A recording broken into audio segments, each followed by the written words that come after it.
to come true. Because even in those days, 70,000 spectators used to have tickets with kind of wooden tablets with indicated on it which gate out of the ground floor arches we have on our. This is what the Colosseum looks like today, okay? With a very strange shape. It's an amphitheater, double theater. So it's two slightly elliptical rings, one within the other, okay? Oh yeah, I remember seeing And that I remember was seeing it look like that. and that was the That's actual cool. look. With also, and that's one of the parts I like best, the velarium on top.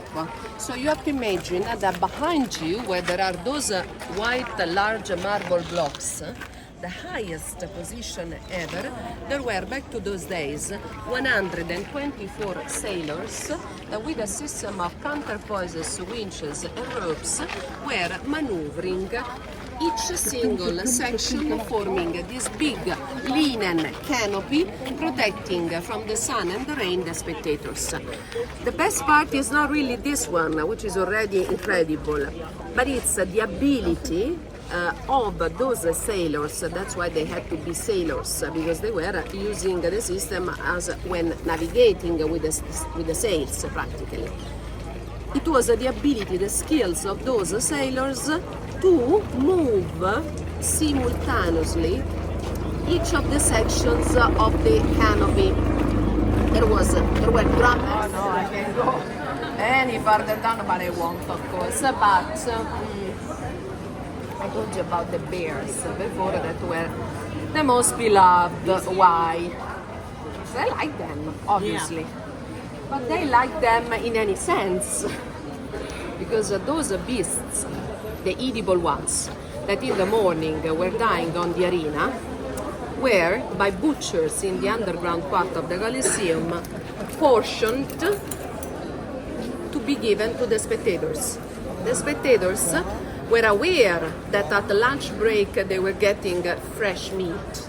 So they were bringing along with them portable barbecues, okay, with large bowls and hot coals, where for the rest of the day, instead of marshmallows, they were, grilling, barbecuing any sort of exotic animal. Paradoxically, from the graffiti remarks that we found in the Colosseum, we know that the most yummy and best present were the bears.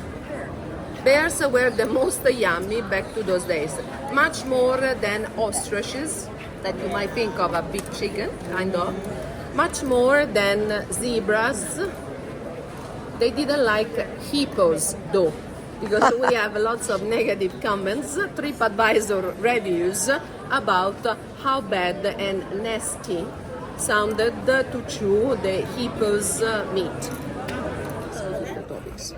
And then, because the Vestal Virgins, were considered like demi-goddesses. So, watching, for instance, staring in the eye, looking in the eyes at any of the people about to die, like criminals during the executions, they might spare those people just through the glance into their eyes. So you might imagine that the criminals were very much looking desperately for the glance, the eyes of the Vestal Virgins. But I repeat it, on top of all the power, the richness, the wealthiness and everything else, those poor girls appointed were only 5 or 6 out of the best Roman families to be trained as a Vestal Virgin, spending in the priesthood 30 years of their lives.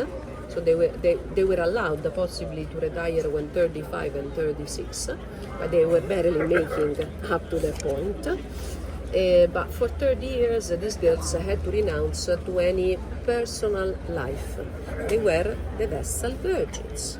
So no lovers, no family, no children.